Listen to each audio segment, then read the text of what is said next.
Oke guys, jadi kisah mengerikan ini dimulai pada tahun 1950-an di sebuah studio fotografi. Seorang fotografer yang cukup ternama bernama Jack Bernard sedang melakukan sesi foto bersama dengan model cantiknya di studio foto itu. Jack adalah sosok yang sangat perfeksionis dalam menghasilkan sebuah foto, terutama kepada objek yang ia foto. Jack tidak akan puas jika hasil fotonya tidak sesuai yang diinginkan, walaupun foto tersebut terlihat menarik dan juga estetik.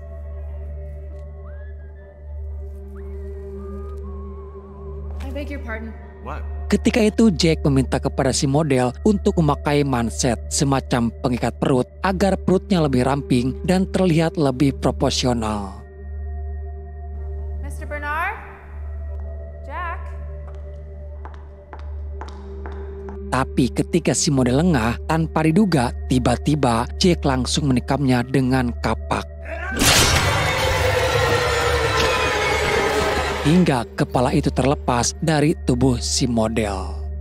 Setelah itu kepala si model dibawa lalu dipasangkan kepada sebuah manakin.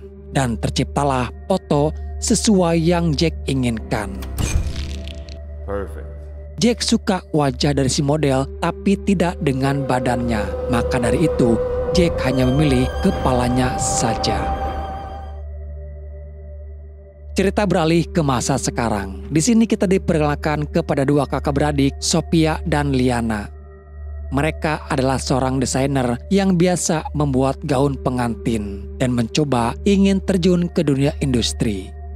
Langkah pertama yang mereka ambil adalah dengan menyewa sebuah properti untuk nantinya dijadikan tempat sekaligus untuk studio foto mereka.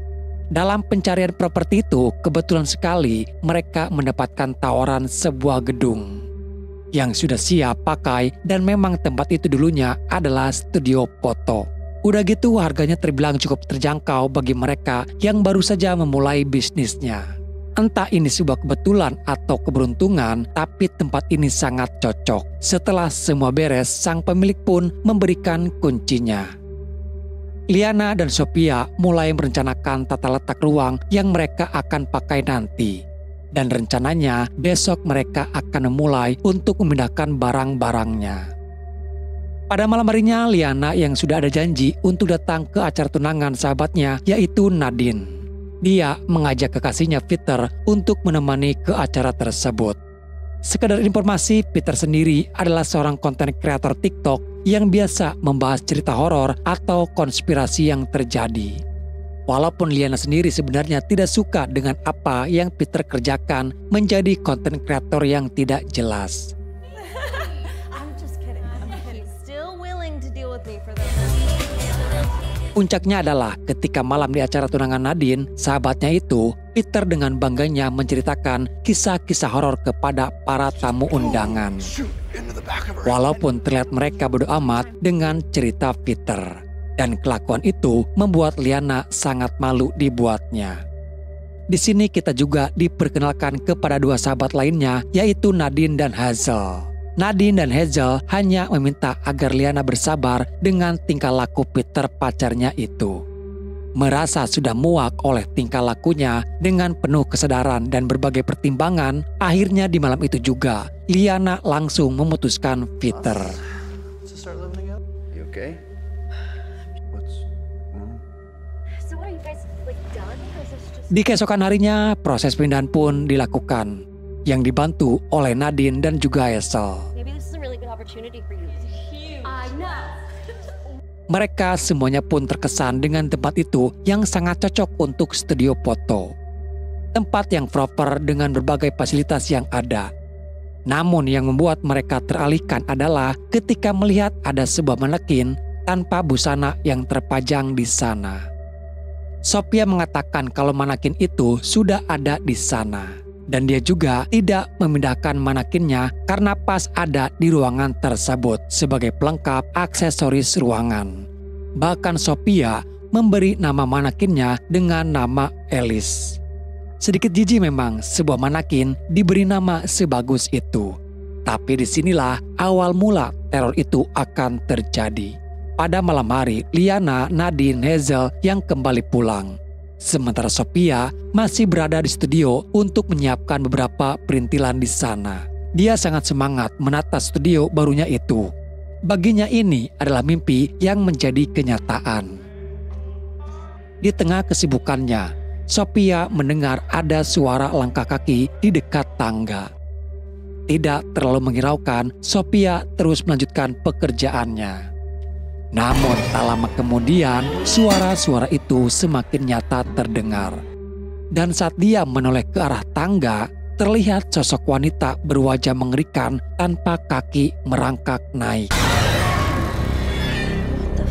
Di saat itu juga, Sophia mulai dirasuki. Di pagi harinya, Liana yang berada di rumah mendapatkan telepon dari Hazel. Hazel mengatakan kalau seharusnya dia ada janji dengan Sophia untuk yoga. Namun Sophia tidak bisa dihubungi. Dia juga sempat mampir ke studio, tapi studionya terkunci. Hazel tidak ingin berpikiran negatif. Hanya saja dia meminta Liana untuk datang ke studio memastikan semuanya aman.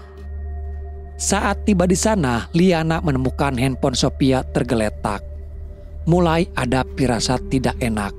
Dan benar saja, di sana Liana menjerit histeris melihat Sophia sudah tewas dengan bersimbahan darah.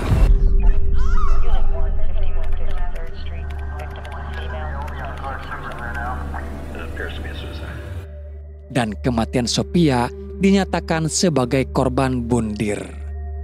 Kematian Sophia menjadi pukulan terberat bagi Liana dan kedua sahabatnya. 1 tahun setelah tragedi itu, sejak tragedi tersebut, studio itu ditinggalkan.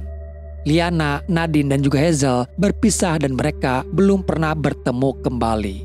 Selama 1 tahun penuh, Liana pergi ke Milan untuk menenangkan diri. Sembari dia juga memang mengikuti sekolah desainer di sana.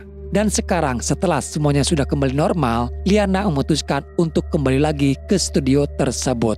Alasannya adalah ia ingin melanjutkan apa yang dicita-citakan oleh Sophia dulu, yaitu membuat sebuah tempat untuk desain yang dibuatnya.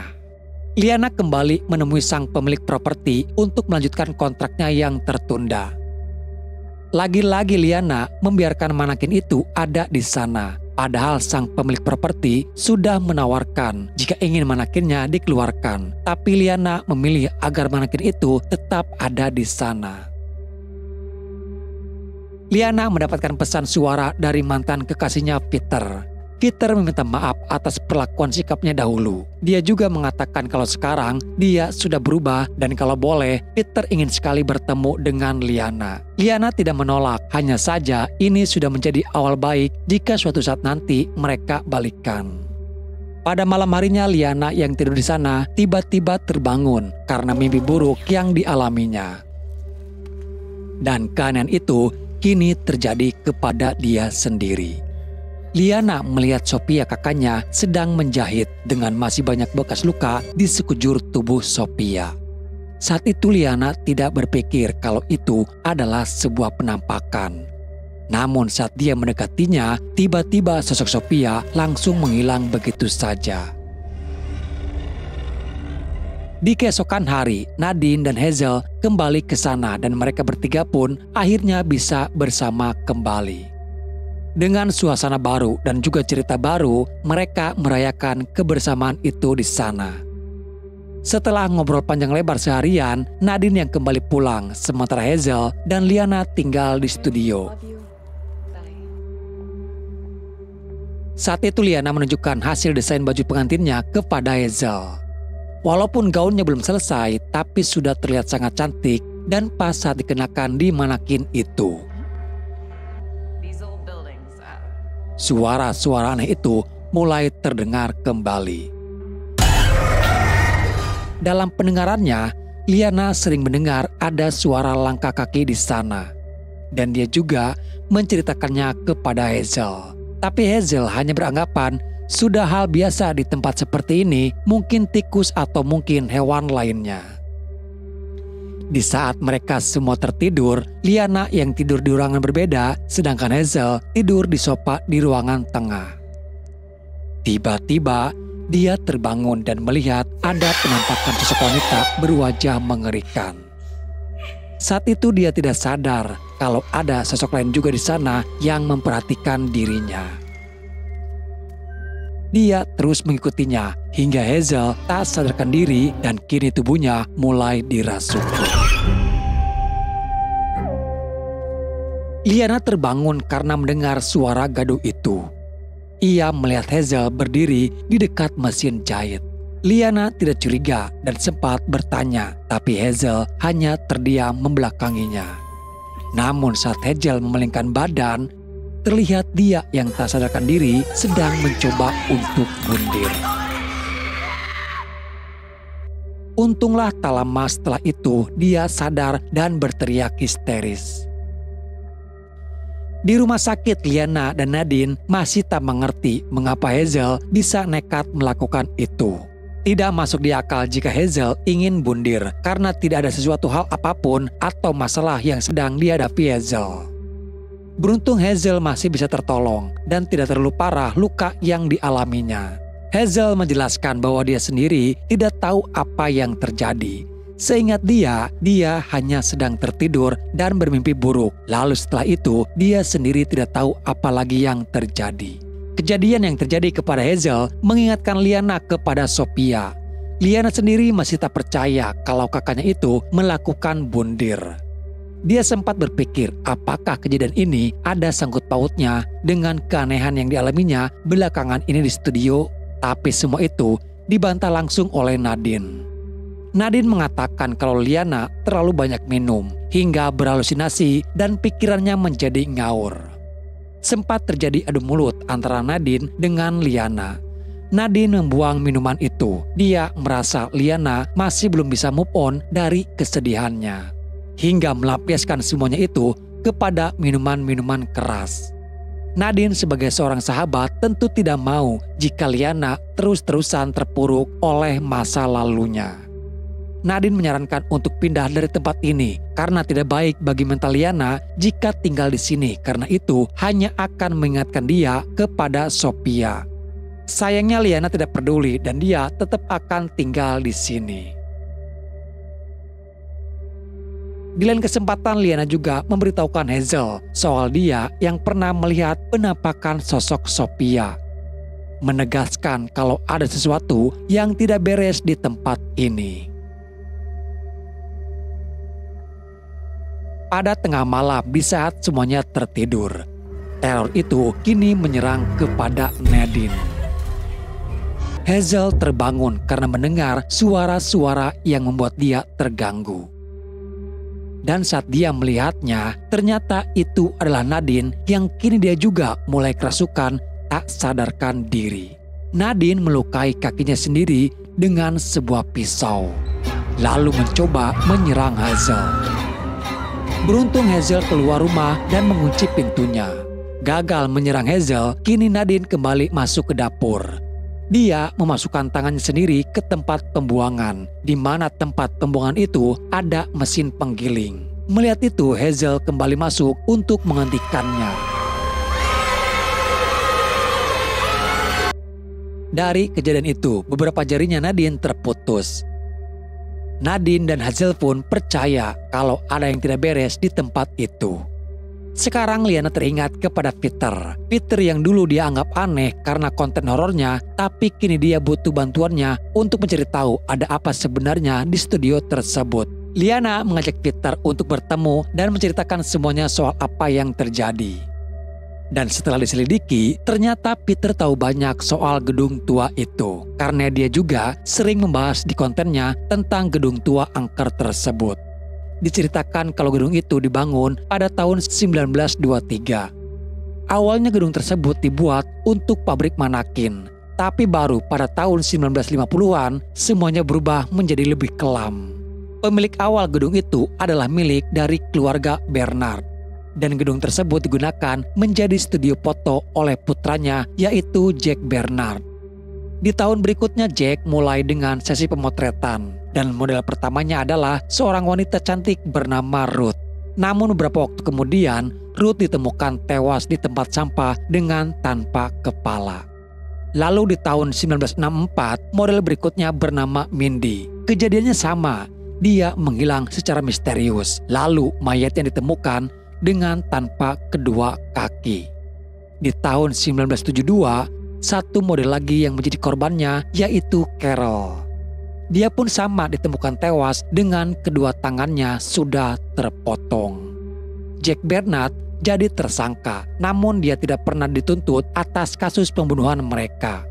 Polisi tidak pernah menemukan bagian tubuh-tubuh para korban yang hilang, dan rumor mengatakan kalau bagian tubuh para korban yang hilang sengaja disembunyikan dan disimpan di gedung itu. Namun hingga sampai sekarang tidak ada yang tahu alasan Jack Bernard melakukan semua itu. Tapi ada yang bilang kalau Jack mengikuti sebuah sekte sesat dan para korban adalah bagian dari sebuah ritual yang harus dilakukan.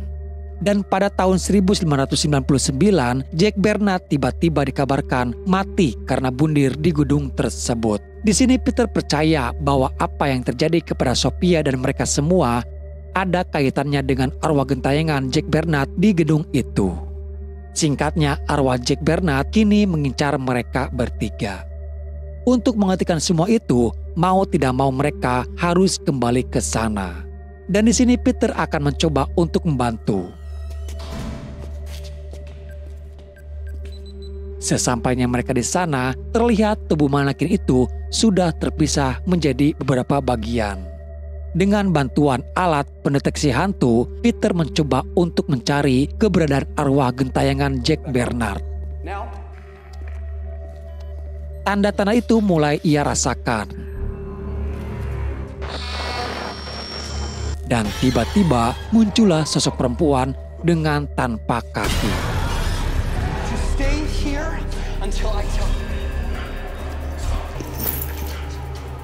Peter lalu membuat sebuah lingkaran dengan menggunakan garam dan meminta mereka bertiga untuk masuk ke dalam lingkaran tersebut.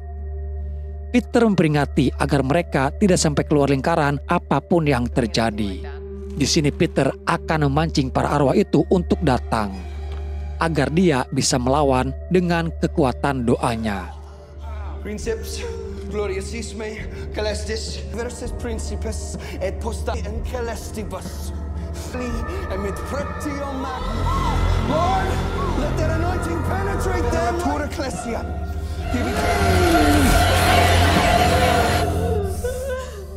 Setelah ritual selesai, Peter lalu menghancurkan manakinnya dengan kapak. Dan di sini akhirnya terbongkar kalau tubuh para korban yang dipotong itu ada di dalam manakin. Situasinya menjadi panik ketika Nadine memaksa untuk pulang. Tapi Peter melarangnya karena itu belum selesai. Sementara yang tidak mereka sadari, kini Liana yang mulai kerasukan. Tiba-tiba dia menyerang Peter dengan brutal.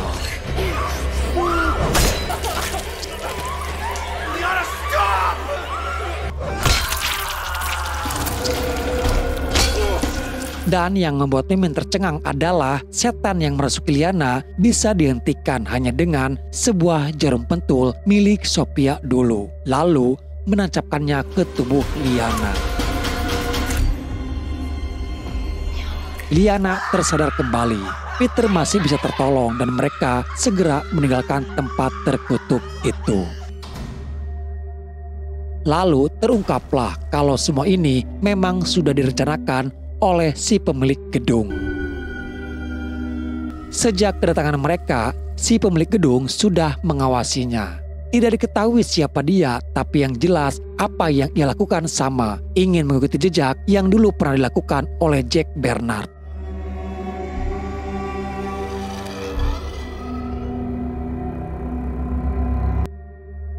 Di akhir film, si pemilik kembali mencari mangsa berikutnya. Dan terlihat ada seorang wanita yang juga ingin menyewa tempat tersebut. Apakah wanita itu akan selamat atau tidak? Tapi sayang film ini harus selesai sampai di sini. Oke guys, jadi itulah alur cerita filmnya. Film horor ringan yang lumayan lah guys. Hanya untuk sekedar mengisi waktu kosong kalian. Oke guys, segitu dulu ya ceritanya. Semoga apa yang ingin diceritakan dan sampaikan bisa sedikit menghibur dan menemani luang waktu kalian. Jangan lupa subscribe dan nantikan video selanjutnya. Salam dari Armin dan bye-bye.